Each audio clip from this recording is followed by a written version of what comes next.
My name is Dickson Oruko Nyawinda, the Minister in charge of Water, Sanitation, Environment, Forestry, Climate Change and Natural Resources, Homa Bay County. We in Homa Bay, we are proud. And on behalf of His Excellency the Governor, I want to say thank you. The partnership with the IDF started way back in 2019.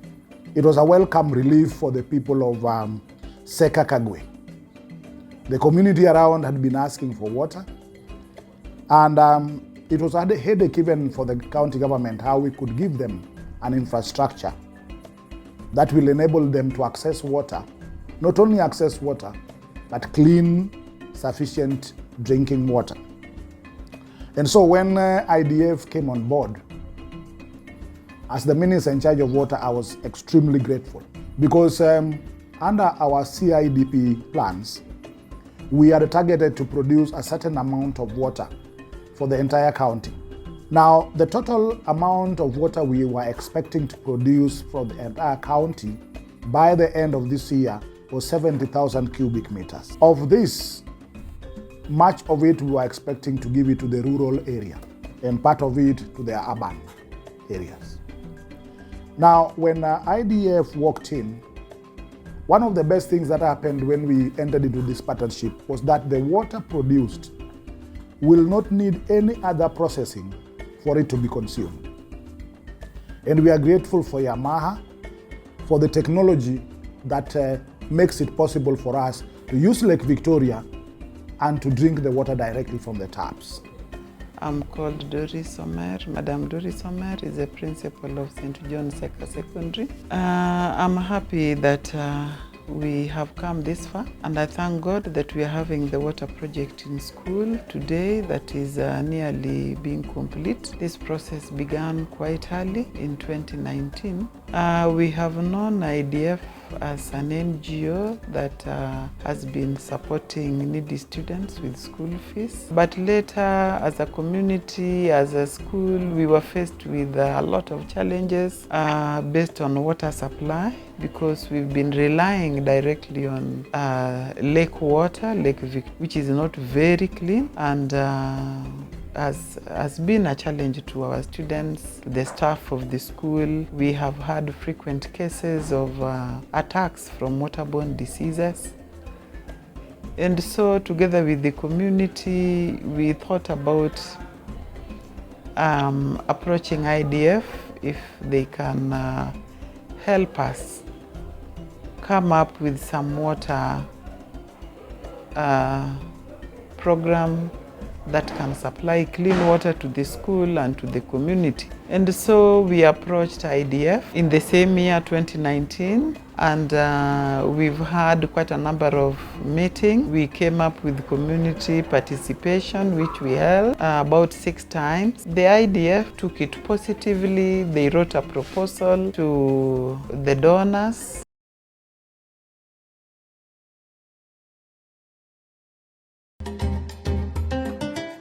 I'm Frederick Otieno Odiembo, Facility in Charge, Nyagoro Health Center. I wish to commend the job done by IDF for Nyagoro, where they conducted a scorecard to check on issues which were raised by the community on service delivery to Nyagoro. Following the scorecard, there were areas that were identified as weak areas that needed improvement, and there are actions that has been taken, and currently the facility is experiencing a great improvement on some areas. I'm Michael Omolo, Ward Administrator for Kochia Ward. The program Integrated Development Facility has been working in my ward, and through the activities in civic education in the ward, the community requested for an exercise to conduct a community scorecard, basically for Nyagoro Health Center, at least to have improvement in the hospital which has been affected by the coronavirus issue just before. So after the community scorecard, we have been able to record a number of improvements in the facility. One of the areas that was identified was the issue of staffing. So far, Nyagoro has received one more farm tech that is employed by the partner, 1 more nurse employed by the county government, 2 more COs, 1 employed by the partner, and 1 employed by the MOH. We've also received clerical officers, 4 of them from the county government of Homa Bay, and that one is a plus to the facility. Secondly, there was an issue of low workload, and this was occasioned by the COVID-19. Nyagoro was an isolation center during COVID-19, and most of our patients were transferred to other facilities. Following the scorecard, the community raised their issues, and currently the facility is back to its feet. With the workload of last month workload, we had 1,200, the general workload. Maternity, there was low uptake of maternal services, and maternity has improved from, initially we had deliveries at around 3 per month. Currently we have 15 for the month ending May. And there are strategies we put in place, that including incentives for the mothers. So that was an improvement. There was also a drug supply that also came out, that Nyagoro did not have adequate supply of essential drugs. This was occasioned by KEMSA delay. Currently we've received supply for KEMSA, the essential drugs, once, and we are pushing on well, despite it's still not adequate. But at least we have something to start with.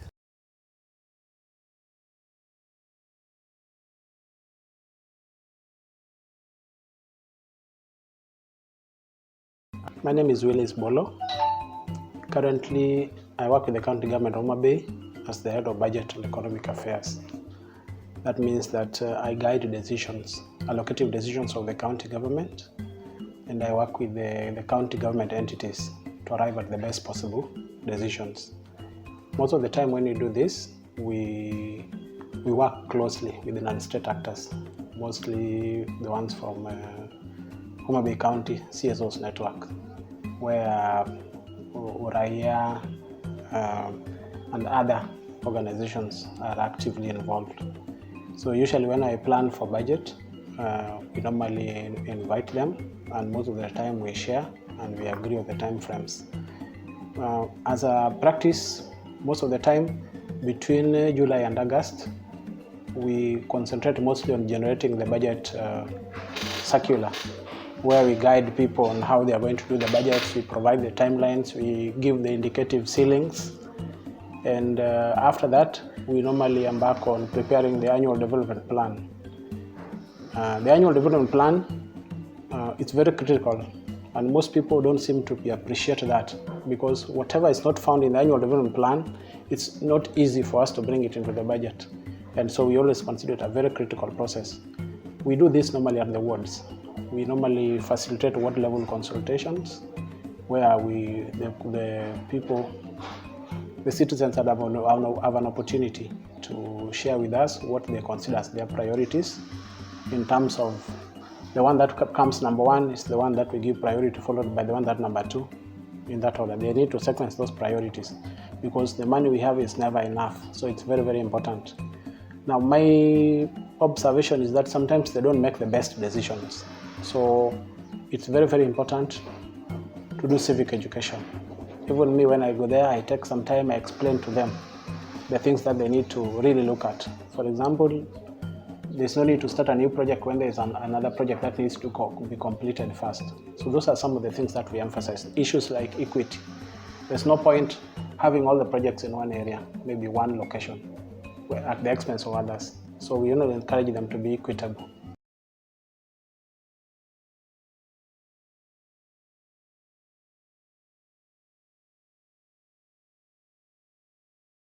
I'm Judith Rajoy, acting sub-county MOH of Rachonyo East Sub-County.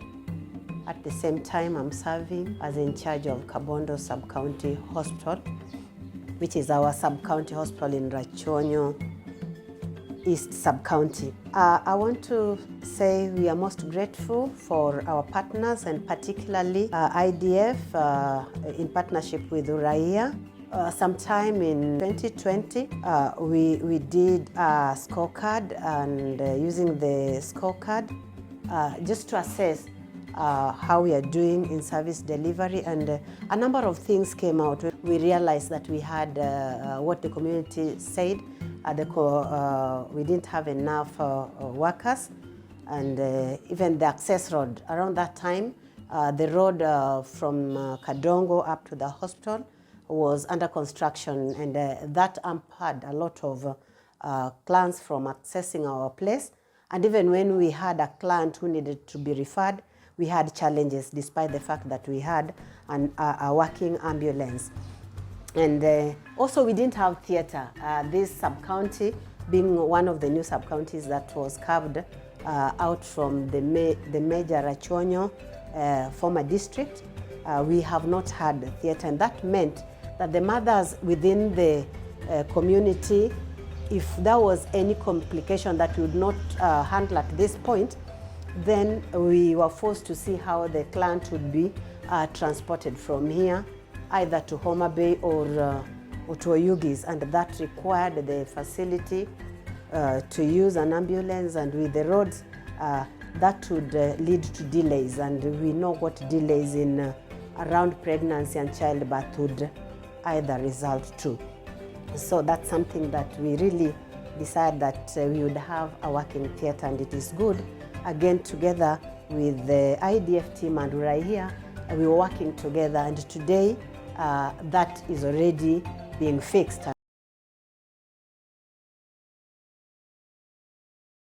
Rosa Uma Opio, Civic Educator, West Kasipul Ward.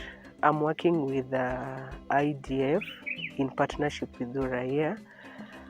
We have been having sustained civic education with IDF, and we identified together with the community a stalled project called Rapogi Dispensary in West Kasipul Ward. Through the community, we were able to write a memorandum to the office of the ward admin, and through the effort of the community and the organization, the dispensary was completed, and now it is operational. We therefore thank IDF for partnering with us and for helping us achieve this, because now the community members are able to come to this facility and get treatment. Asante sana kwa sababu wametusaidia. At least sahi tuko na facility hapa ambayo itatusaidia kwa muda mwingi hapa kwa hii facility ni community yetu.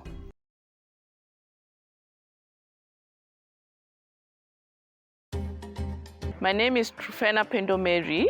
I am the ECD Sub-County Director at Rachonyo East, and I want to talk about the engagement with Uraia and IDF, which was conducted in this particular school, Kogalo Primary School. And I want to say that all that was done has shown us gaps as a government that we need to work on. That is one. And two, it also showed the community the responsibility that they have as a community and as a household pertaining the learning of our children in ECD. So yes, as all the counties were given the mandate to employ county teachers, and one thing that came out clearly was that our teachers in Homa Bay County were still getting meager pay. And I want to say the link that we had with the Uraia and IDF gave us a strength to whereby even as we speak, I'm just told that in our ADP, our salaries for the ECD teachers is already factored in, and the teachers are going to get their letters of confirmation any time from now. So we want to thank so much this organization for doing that for us. My name is Matthew Zowili, the chairman of the Homa Bay County Civil Society Organizations Network. We are a network of around 89 organizations. Integrated Development Facility is one of the organizations in the network. And basically what we do in the network is to have organization join sectors that they feel are related to the themes that they are working on. And Integrated Development Facility has been key in the budget committee and also in the governance and coordination role. Actually, the vice chairperson of the network comes from Integrated Development Facility. So we thank God for the partnership that we've had with Integrated Development Facility, because it has enabled the Homa Bay County civil society organizations to yield good results. One of them is the participation of the Homa Bay citizens and the members of the network in budget-related activities. Currently now, IDF has trained us on the budget cycle, and the members of the network know when to engage in the budget activities. We say that if you are not in the menu, you cannot be on the table. So we were taught by IDF when the budget cycle starts, and so as early as August, the Homa Bay County CSO network are able to, start pushing their agenda in the budget activities. We know that the budget circular is being issued as early as that. We know when the CBROP comes into place, and then when are we able to petition issues so that they come into budget. Various policies in the county, like the County Civic Education and Public Participation Policy, which is in process now. We also have the County Youth Internship Policy, and all that has been through the effort of IDF into the network.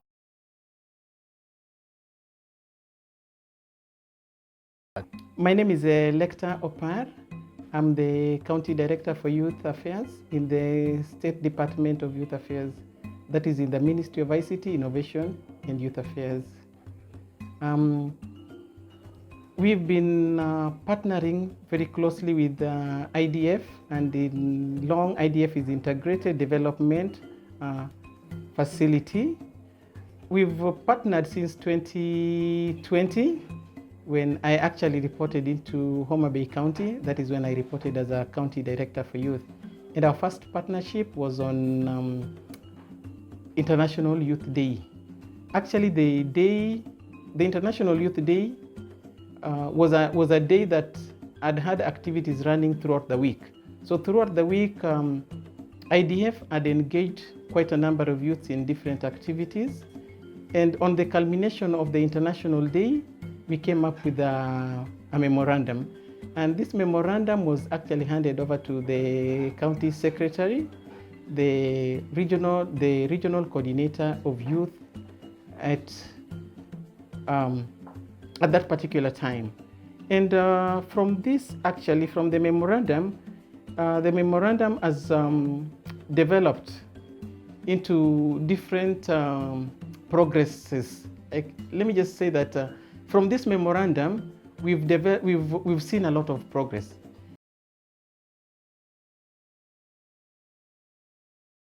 My name is Willis Omulo.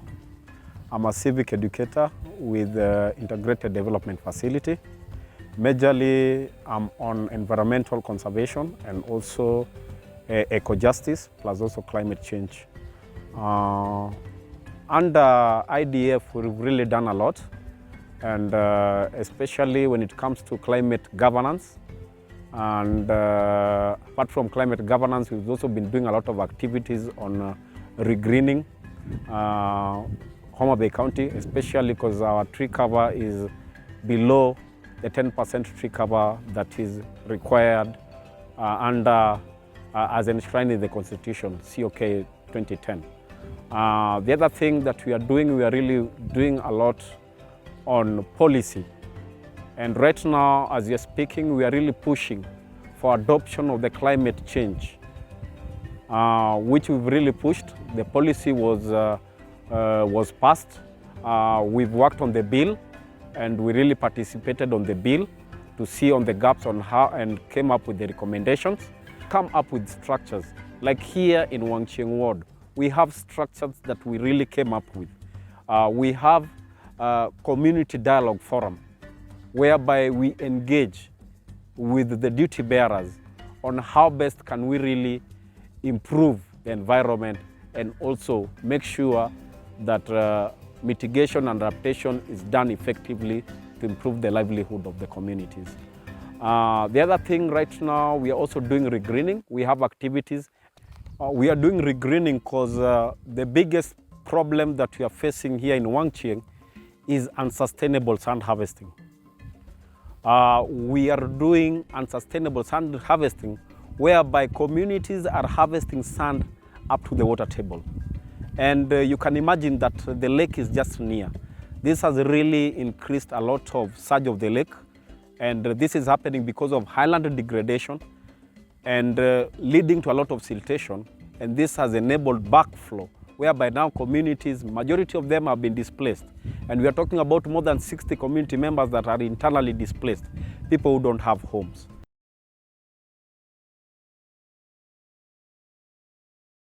My name is Ruth Oyer. I'm the County Coordinator, Disability Service Officer in charge of Homa Bay County. Before, we've been working with other partners, but and also trying to look for support from the county government, and they've been ignoring persons with disabilities. They don't listen to us. Later on, we decided to work with the partners, especially IDF. They consider our issues.